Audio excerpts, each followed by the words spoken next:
Welcome to the deep dive. Yeah. If you're a designer, any creative professional, really, or maybe just anyone trying to get really good at something complex, you know this feeling. You've got the inspiration, your technical skills are, well, they're there, and you are putting in the effort, logging the hours. But still, somehow you look at the final thing and it just feels like it's missing that something, a little bit of polish, or maybe originality, or just fundamental effectiveness. Yeah, that's it. That's what we call the universal creative plateau. And look, the first thing we really want to stress, especially for you listening, is this feeling. It's not a personal failure, not at all. Right. It's more like a systemic bottleneck. Almost every designer hits it once they get past the beginner stage. And the usual advice, the standard stuff, just practice harder or go find more inspiration. It's just tired. Oh, completely. And we are absolutely throwing that old cliche right into the recycling bin today. Our mission here is to go way beyond that generic advice. We're digging into a pretty detailed strategy today. It's focused on giving you a concrete, actionable, step-by-step way to genuinely level up your capability. We're looking at internal review stuff, optimizing your external workflow, even professional visibility. It's like a whole system for systemic growth, moving you from just being competent to being, well, essential. Exactly. We've pulled together a strategy here that isn't just about fleeting inspiration. It's designed to give you the systemic knowledge you need to actually break down that wall. So if you're looking for quick but still really thorough insights into how established pros break through their biggest creative blocks and how they make sure, every project really hits the mark, you're in the right place. Okay, let's do it. Let's unpack this detailed strategy. All right, let's kick things off with what the sources we looked at identified as like a foundational shift, a real paradigm shift in thinking. We tend to assume growth comes from doing more tutorials, more projects, just consuming tons more design work. Right, the quantity approach. Exactly. But this research argues pretty strongly that true, measurable growth, it doesn't come from just sheer quantity. It comes from seeing clearly and precisely why you're not hitting the mark. That's the absolute critical difference, isn't it? If your weakness is, let's say, visual hierarchy, doing 100 more projects might just make you faster at doing hierarchy badly.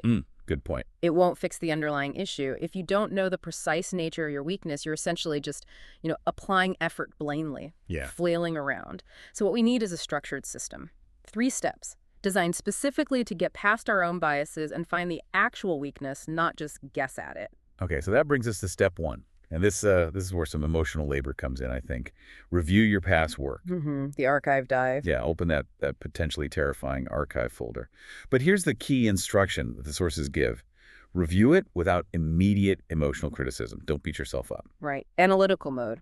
Exactly. You're acting like an outside consultant looking at your own performance. You need to ask those specific kind of tough questions about each project. Yeah. Like, how accurately did I really understand the client brief? Crucial. How systematic was the conception phase? The color choices? How well was the core idea actually expressed? And this review needs focus. You can't just vaguely browse. Which leads right into step 2. Select the best and the worst. Okay. Use your gut instinct here. Don't overanalyze this part. You just need 2 anchor points. Pick one project you look at and feel genuinely proud of, one where everything just clicked. Yeah, we all have those, hopefully. Hopefully.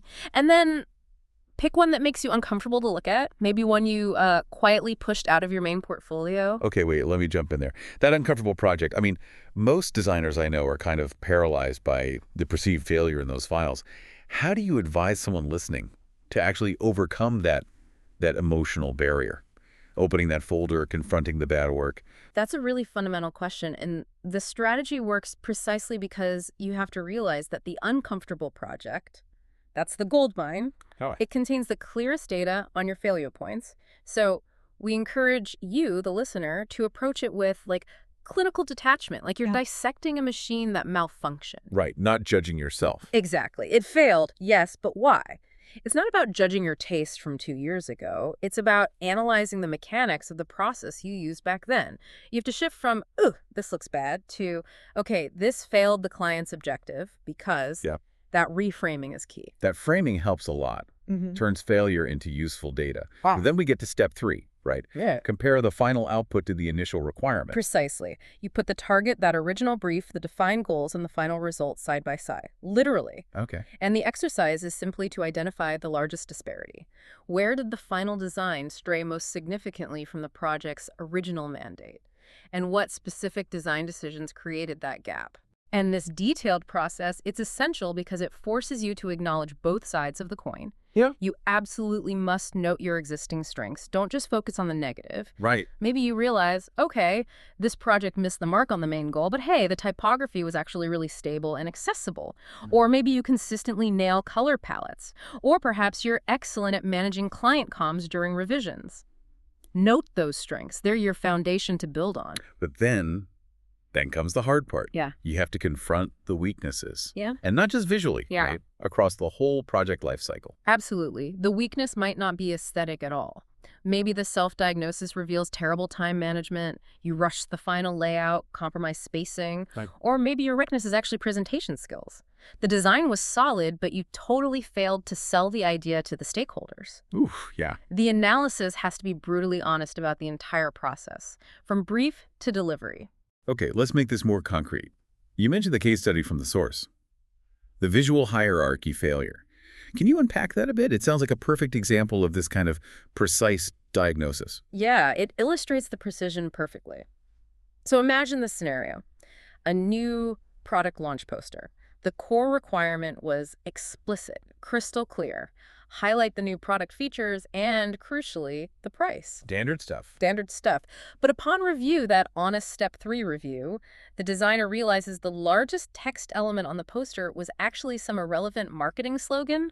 Just fluff. Oh, no. And the price, arguably the most important element for driving actual conversion, was tiny, pale text, kind of tucked away in a corner, hidden. So the designer probably got excited about a cool font or some trendy layout style. Exactly. Fell in love with the aesthetics, maybe, and completely lost sight of the communicative function of the design. The hierarchy just failed. Totally failed. And to fix this, you need to understand the mechanics of visual weight.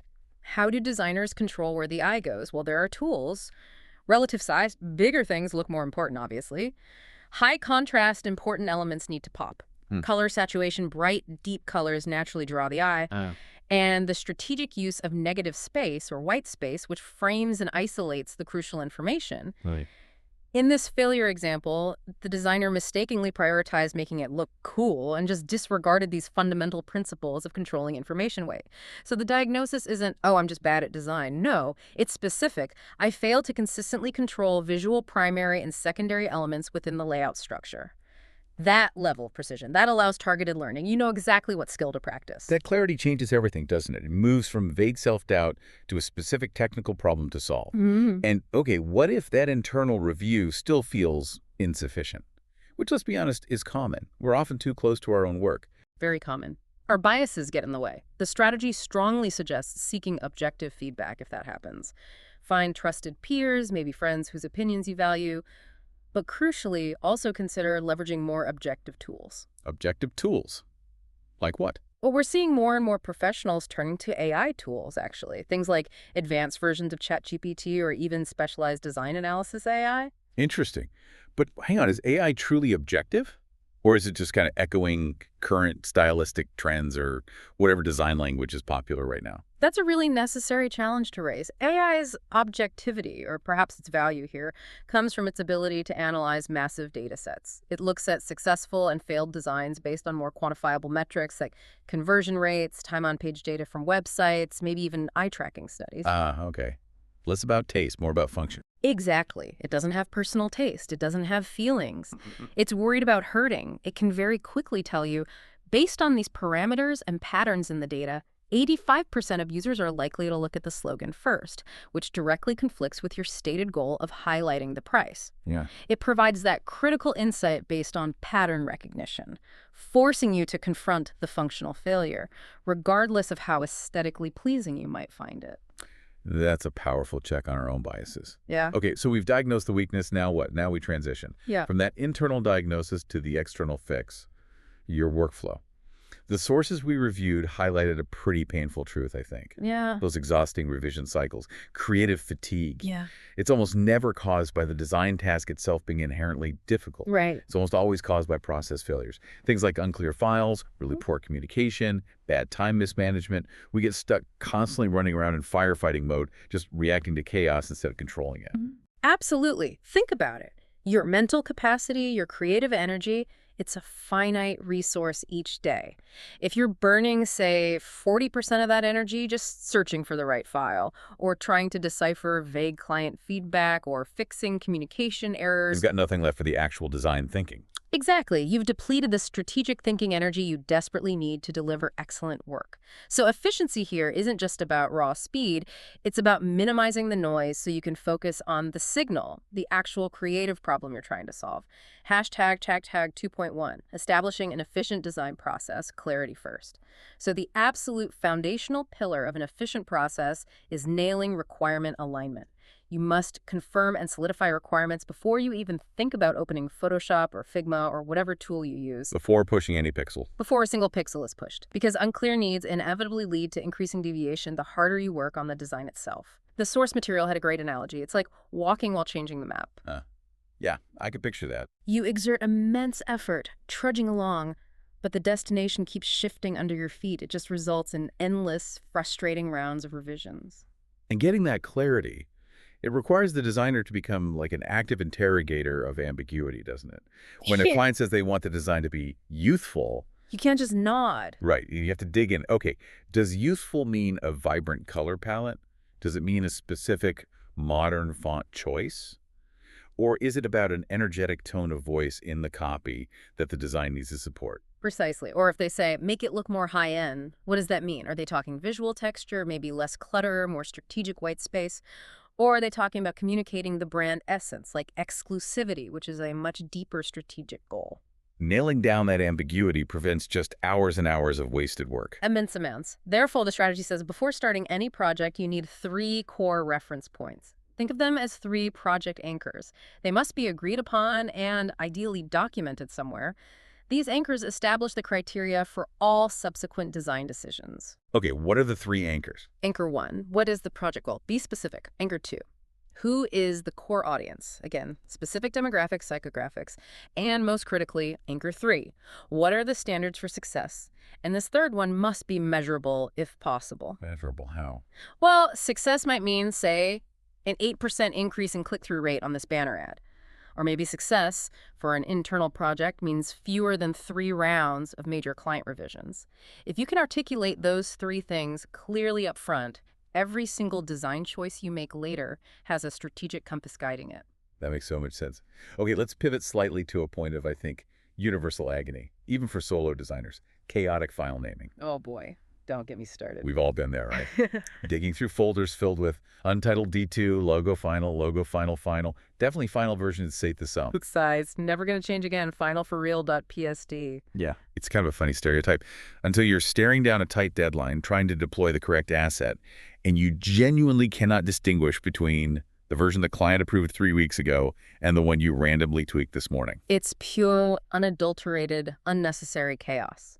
And it costs minutes, maybe just seconds each time, but they accumulate rapidly into hours of preventable frustration, especially when you're working across multiple projects or collaborating with developers or other team members. Nightmare. So what's the fix? It sounds simple, but hard to stick to. The solution is simple conceptually, but it requires rigidity, discipline. Agree on a systematic naming convention early in the project. Document it, share it with everyone involved. Okay, walk us through what a good systematic convention actually looks like. Give us an example. Sure. A robust system should contain the essential contextual data points, always in a fixed order so it's predictable. For example, you could use something like project name, client code date, item descriptor, version number, status. So a file might look like Apex relaunch JNC 2023-21021 on web hero banner 03 final.psd. Or maybe Apex relaunch JNC 2023-1022 web hero banner 04 client feedback.jpg. Right, you can see exactly what it is at a glance. Instantly. It seems tedious at first, I get it, but the sources really emphasize that this rigidity is crucial for instantaneous retrieval and, importantly, synchronization. No more guessing which final is the real final. And just a quick tip for power users, tools like Adobe Bridge or file automation apps, things like Hazel on Mac, they can actually help enforce these conventions, automating the process and saving countless hours of manual renaming drudgery. That's a great pro tip. Okay, so that structure helps internally, but what about when you're working with a team or more often a client? There's the whole necessity of team synchronization and managing external changes. Yes, the dreaded scope creep or the late-breaking change. We've all been there. That high-stress scenario. You spend 2 solid days perfecting a complex layout, getting the spacing just right, aligning everything, only for the client to send an email late on Tuesday evening saying, oh, by the way, we're changing the core product copy and the entire Oh. pricing structure. Groans, white-knuckle rework time, all that meticulous effort, potentially useless. Completely useless. So how do we prevent that? Or at least manage it? It's often preventable, or at least the impact is manageable. This is where the sources introduce what they call the confirmation rule. It's simple. When any project change occurs, no matter how seemingly minor, a copy tweak, a new legal disclaimer, a shift in brand colors, you must immediately pause your implementation work Pause work. and ask 3 clarifying questions. 1, what exactly changed? Get the specifics. 2, why did it change? Understanding the root cause helps you anticipate future changes sometimes. And 3, where will this specific change affect the work I've already done or the work that's planned? And just asking isn't enough, right? How do you make this rule effective in practice? It can't just be a quick verbal chat that gets forgotten. Exactly right. Documentation is key. The designer should immediately document the answers, maybe using a brief, standardized email template, or even just a quick memo in your project management tool, even if the initial conversation was verbal. Create the paper trail. Precisely. It creates a formal audit trail and, critically, it clarifies potential scope creep. You send a quick note. Following our chat just now, confirming the change is X, which impacts layouts Y and Z as discussed. I estimate this adds approximately time to the schedule. Please confirm I should proceed with implementation based on this. So it also manages expectations about time cost. Absolutely.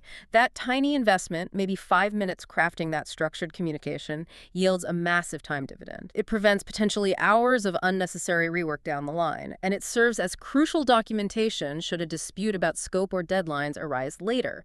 It's rework prevention through proactive communication. Hashtag TAG 2.2, time management through phased goals. Okay, that communication piece is huge for efficiency.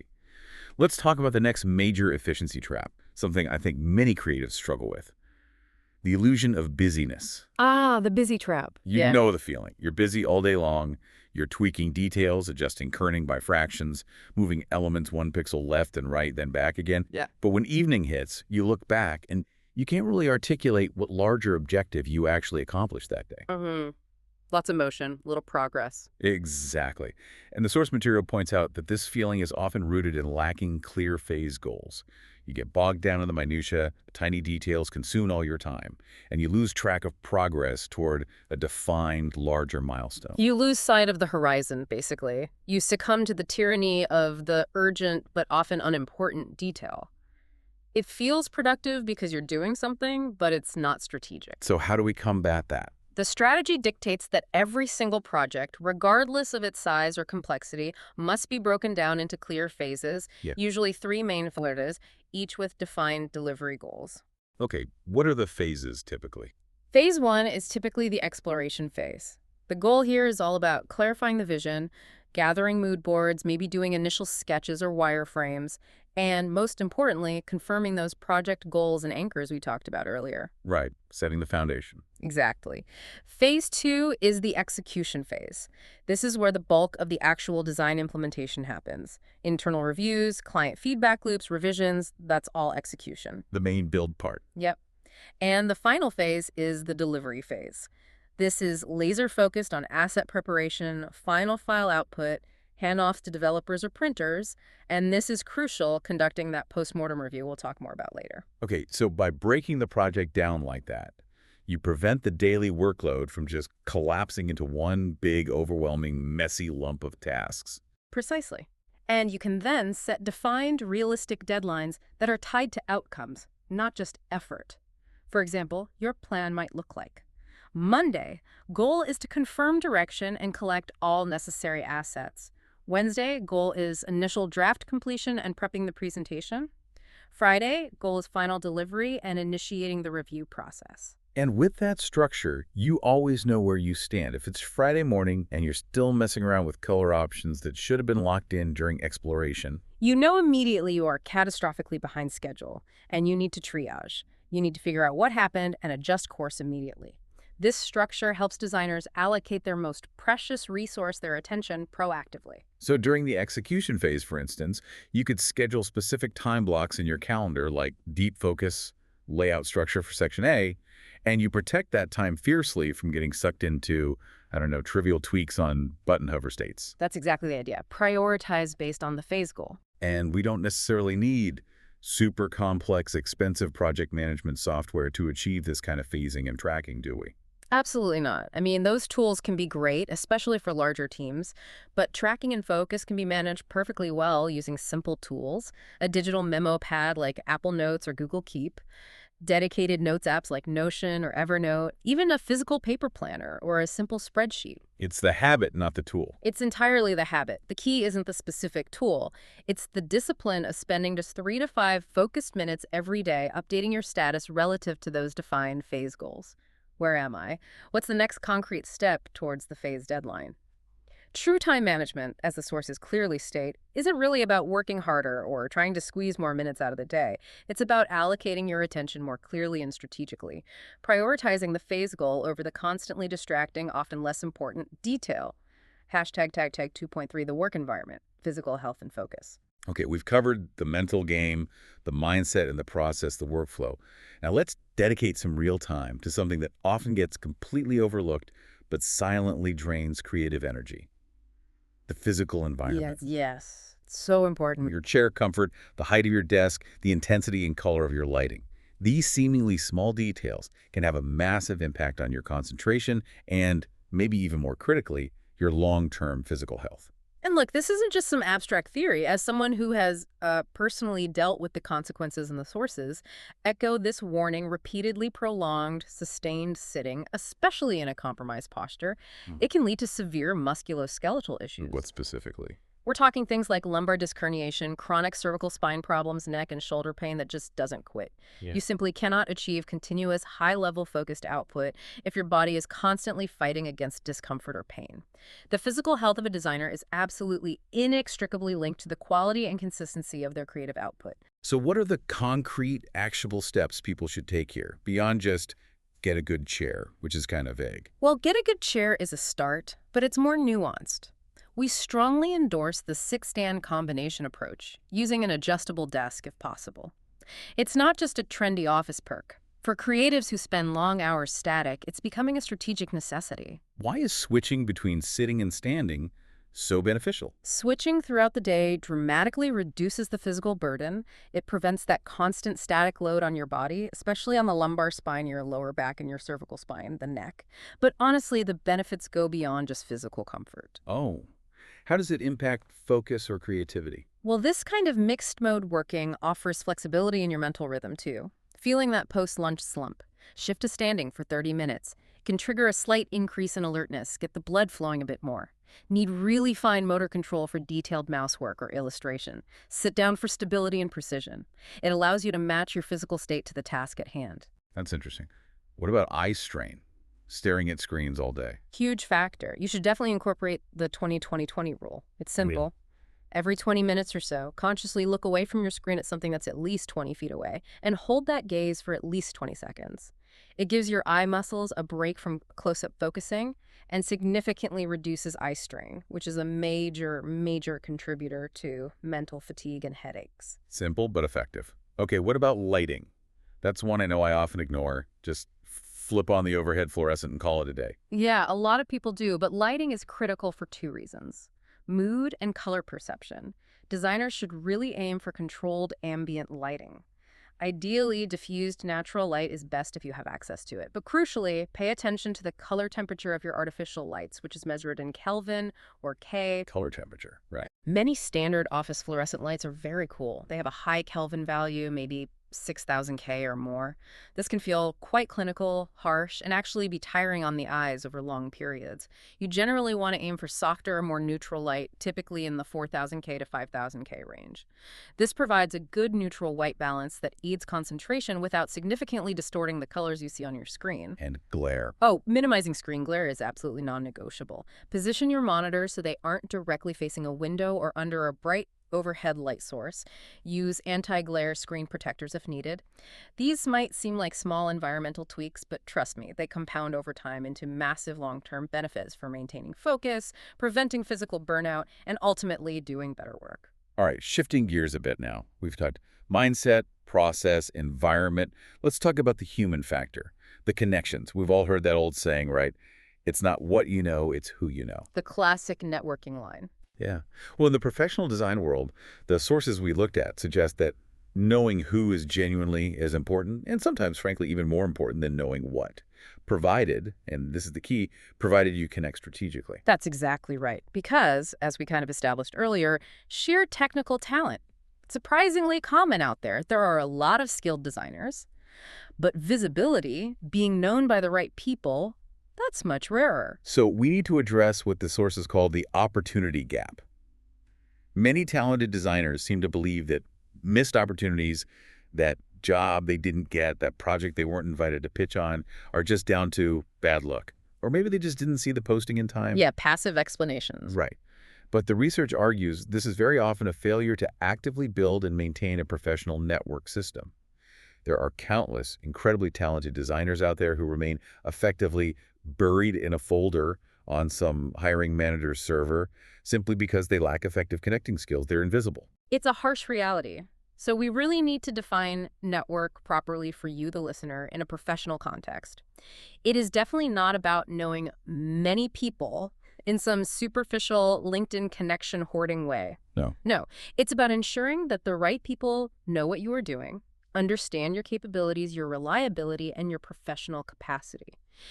It's the quality and the strategic relevance of your connections that far, far outweigh the sheer quantity. Quality over quantity. Got it. And achieving that quality absolutely requires a fundamental shift in behavior, from passive consumption to active interaction.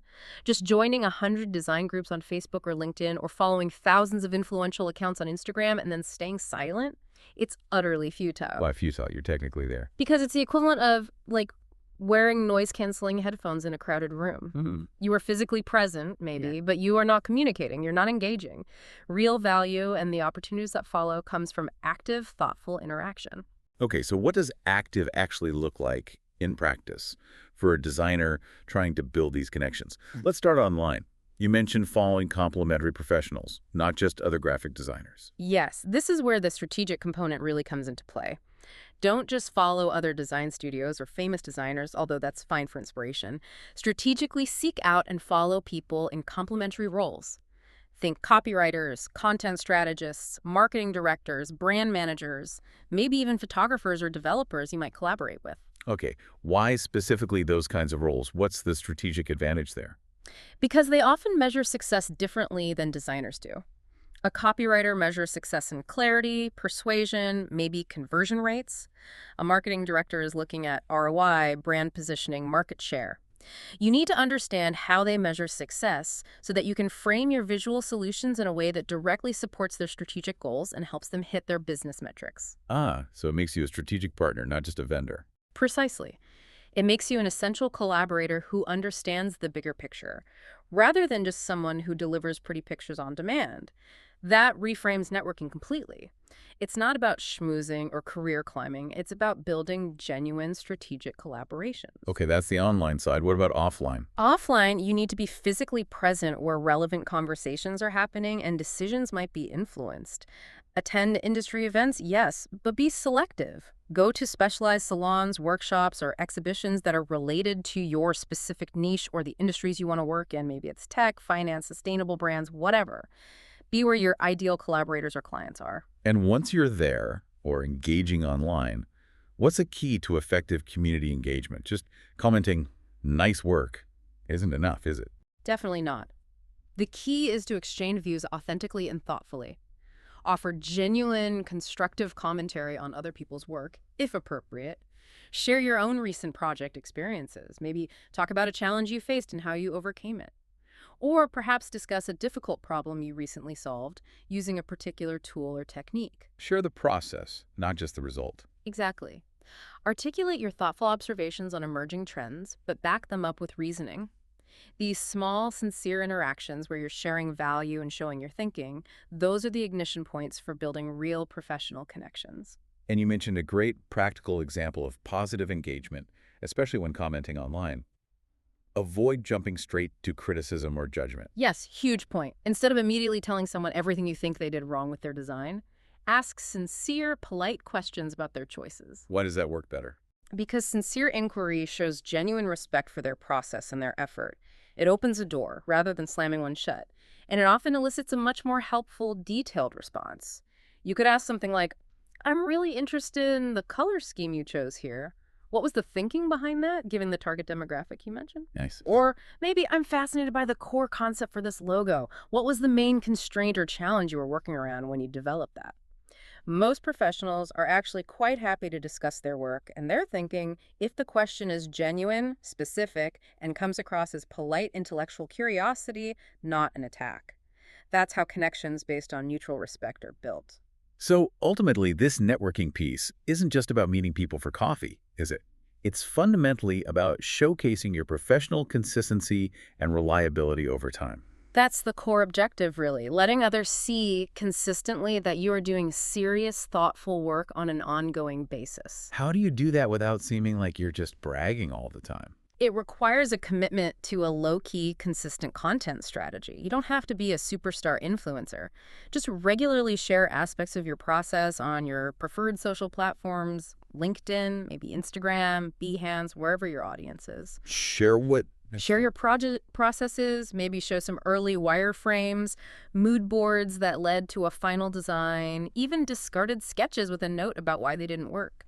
Share small daily exercises or experiments, offer your brief, thoughtful opinions on design trends you're noticing, or maybe share a discovery about a new tool or plugin that genuinely excited you and helped your workflow. So the output doesn't need to be like earth-shattering or win awards every time. Not at all. Consistency trumps brilliance here. But what's the real benefit if maybe initially you don't get many likes or comments? It can feel like shouting into the void. The continuous output, even if it doesn't go viral, functions as a form of professional presence. It's what the sources call the long game. People in your network, potential clients, collaborators, recruiters, they start to see you consistently putting work out there, consistently thinking strategically about design. It builds subconscious association. Exactly. Subconsciously, they start linking your name with concepts like professional, reliable, active, thoughtful. Then, when an opportunity arises down the line that requires a specific skill set you've demonstrated, or just a reliable, proactive temperament, guess who pops into their mind first? You do, because you've already done the pre-work. You've already done the slow, steady pre-work of establishing trust and visibility through consistently sharing your work and your thinking. It pays off eventually, often when you least expect it. Okay, we've arrived at the final pillar in this strategy for systemic growth. And this, I think, is where many, many designers hit that final, really frustrating plateau. The presentation wall. Exactly. It's often not because they can't actually do the design work anymore, but because they can't effectively display the value of that work. They get so focused, understandably, on the doing, the technical execution, the craft, that they neglect the crucial skill of showing the work and, more importantly, the strategic thinking behind it. This is the presentation bottleneck. Hashtag 4.1, refining the portfolio, making work speak. Yeah, the sources we analyze are incredibly clear on this point. Yeah. A truly professional portfolio is not just a simple, pretty collection of final images, polished posters, slick interfaces, cool logos lined up. That's what most look like, though. It is, but ideally it should be a carefully curated presentation of your thought process. It needs to showcase your problem-solving abilities under real-world conditions. When hiring managers, creative directors, or potential clients are reviewing your portfolio, they aren't just assessing your aesthetic taste. They're trying to assess your analytical capabilities, your strategic thinking, how you handle constraints. Okay, so if the final shiny image is maybe only, say, 25% of the story they're looking for, what exactly are these high-level reviewers trying to see in the other 75%? They want to see the journey. They need evidence of a few key things. One, how deeply did you understand the underlying business problem or the user need you were trying to address? Okay, the why. The why, exactly. Two, how did you make key strategic design choices, especially when you were faced with real-world constraints like a tight budget, technical limitations, or conflicting stakeholder opinions? Show the decision making. Show the tough decisions. Mm. And three, how did you resolve any internal contradictions within the brief itself or that emerged during the project scope? They want to hire a strategic thinker, someone who can navigate complexity, not just a pixel pusher or a renderer. Right. So how do you actually structure a portfolio piece to tell that journey effectively? We need to go beyond just showing the final image. Absolutely. The strategy suggests that every single project in your portfolio needs to hit 4 essential presentation points to tell the full story. First, background and goal. Briefly set the stage. What was the core problem you were tasked with solving? And what was the defined metric for success, if there was one? Context first. Context is king. Second, design thinking and process. This is where you show the messy middle. Don't hide it. How did you actually arrive at the solution? Include things like early sketches, user flow diagrams, wireframes, maybe even mood boards or discarded visual options. Show the iteration. Show the thinking. Prove you didn't just pull it out of thin air. Exactly. Third, key design choices. This is critical. Don't just show the final design. Explicitly state why you chose that specific color palette, why that particular typeface, why that layout structure, and always tie it back to the project goal or the user need. Justify your decision strategically. Connect choices to goals. Got it. And fourth, And finally, fourth is the visual presentation and results. Now you show the polished final effect, maybe some mock-ups showing it in context, and, crucially, if possible, include any data or qualitative feedback on the results. Did it increase conversions? Did it improve user satisfaction? Did the client love it? Close the loop. Hashtag 4.2, improving presentation, ensuring work is seen. that structure makes so much sense for showing the thinking. But just having the right content isn't enough, is it? How do you make sure it's actually seen and understood? Right. In this age of insane information overload, the visibility principle is absolute. Merely good work might get lost in the noise, but well-presented work, work that's clear, engaging, and easy to digest that gets remembered. Your presentation is the amplification tool for your existing talent. You have to treat the presentation itself as a design project. Okay, so what are some specific presentation techniques that help bridge that gap between just saying, here's what I did, and really showing, here's how this solves a problem? Yeah, there are a few key ones.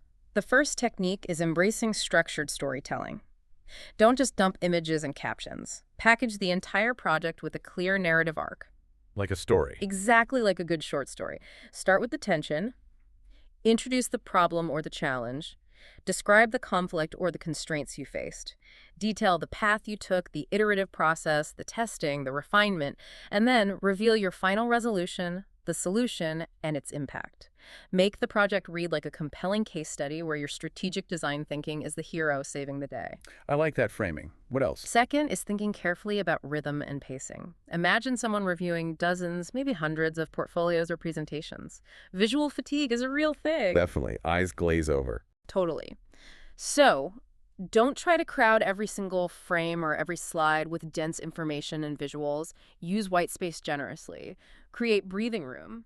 Vary the density. Use high-impact visuals, but follow them perhaps with slides focused purely on explaining the text-based process or a key strategic insight. This makes the review process much easier on the viewer's eye and brain, allowing your most important strategic points to actually land effectively. Give it rhythm. Okay. Storytelling, rhythm. What's the third key technique? Ensure synergy between your visuals and your narrative. They have to work together seamlessly. The viewer should be able to look at a slide or a section and instantly identify the key focus or takeaway without having to decipher 3 dense paragraphs of caption text. Make it obvious. Make the main point obvious. Every visual element, every piece of text should contribute directly to making the strategic purpose of that particular step or decision immediately clear. Reduce the cognitive load for the reviewer. You mentioned using a client quote earlier as an example. How does that fit into effective presentation? Yeah, that's a powerful way to achieve synergy and immediately highlight the strategic challenge. Instead of just starting a case study with, here's the final logo design I created, try opening it with a direct, maybe slightly challenging quote from the client brief. Like what? Like the example given. Our brief stated, We want the brand to feel younger and appeal to millennials, but we absolutely need to retain the trust associated with our 50 years of history, so it can't feel too jumpy or trendy. Wow, yeah, that single quote is instantly powerful. Isn't it? It immediately reveals the core tension, the central constraint, the contradiction you as the designer had to resolve. Now, the entire rest of your presentation, your careful color choices, the specific weight of the typeface you selected, the balance in the layout, it all functions as a direct, strategic answer to that specific challenge laid out in the quote. It proves you weren't just decorating. Precisely. It shows the reviewer immediately that you understood the business problem, you managed the inherent contradiction effectively, and you made design decisions rooted in those business constraints, not just your personal aesthetic preferences. It instantly makes the work feel alive and strategically grounded. Hashtag tag 4.3 sustained growth, the continuous cycle. Okay, this has been incredibly detailed. Diagnosis, workflow, networking, presentation. But it's really important to emphasize, isn't it, that all these steps we've discussed, they form a continuous cycle. This isn't a one-time checklist you complete and then you're fixed forever. Absolutely not. Sustainable growth requires ingrained, repeatable habits. It's a continuous loop of doing, reflecting, and adjusting. So what's the mechanism for making this cycle stick? How do you turn it into a sustained professional habit rather than just a burst of effort after listening to this? The secret weapon, according to the sources, and I completely agree, is the disciplined practice of the post-project review. After every single project, whether it felt like a huge success or a total disaster, you need to establish the simple habit of dedicating maybe just 15-20 minutes to asking yourself 3 focused questions. Okay, what are those 3 magic questions? They're simple but powerful. 1, what specific part of this project did I do objectively better than I did on the last similar project? Find something positive and concrete. Acknowledge progress. Okay. 2, what specific part of this project or the process am I still unsatisfied with, and why? Again, be specific. Don't just say the colors felt off. Why did they feel off? Did they clash with the brand? Did they fail accessibility? Diagnose the remaining issue. Right. Yeah. And 3, based on that dissatisfaction, what one specific actionable improvement can I commit to trying or focusing on in my very next project? The key here, for all 3 questions really, is trying to quantify the answer if possible, or at least make it very concrete. Can you give an example of quantify? Sure. Instead of just saying I did better time management, maybe it's I spent 15% less time on unnecessary revisions in the final phase compared to the last project because I got better feedback earlier.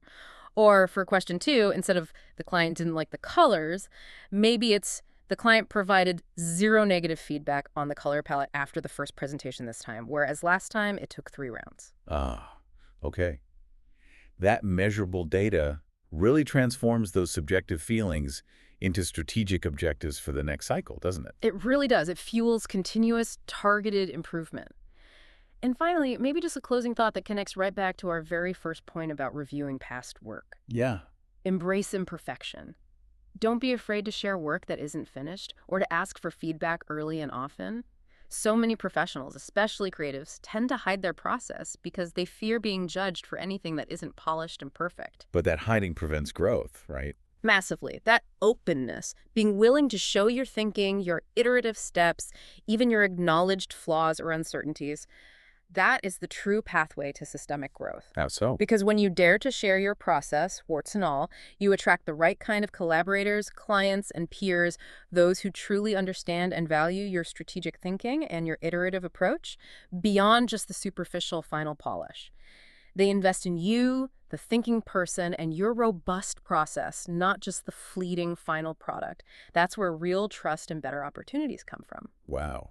Okay, this has been a true systemic deep dive, I think, into breaking through that creative wall. We've covered a really comprehensive strategy built on, 4 key pillars for professional growth. That's right. First was systemic self-diagnosis, using that structured 3-step process to find your specific weakness, not just vaguely guessing. Identify precisely. Second was workflow structure, implementing clarity upfront, using systematic naming, phasing your projects efficiently, and managing communication proactively. Building the engine. Third was active networking, deliberately moving from just passive connection to actively showing your professional reliability and thinking to the right people over time. Quality connections. And fourth was thoughtful presentation, consciously designing how you show your work to make it speak clearly for your thought process and demonstrate its business value. Making the work speak. Yeah. So, okay, here is the final challenge we want to leave you with, the listener. Don't just passively absorb all this information and think, yeah, that sounds good. Take action. Pick the single easiest, smallest, most manageable, actionable point from everything we discussed today. Just one thing. Just one to start. Maybe it's simply organizing one chaotic project folder on your computer using a systematic naming convention tonight. Or perhaps it's finally spending just 15 minutes reviewing that one uncomfortable past project, but doing it with that clinical detachment we talked about. Or maybe it's making one single, genuine, polite connection online, asking a thoughtful question on someone else's work whose process you admire. Just pick one small thing and start now. Take that single action to begin building the system for yourself. because the true measure of a professional, as we've discussed, isn't just the final polished product they deliver. No, ultimately, it's the clarity, the consistency, and the repeatability of the process that leads to that product. Yep. If you can clearly articulate your why at every single stage, from diagnosis through workflow to delivery and presentation, then your growth trajectory is already firmly established. You're on the right path.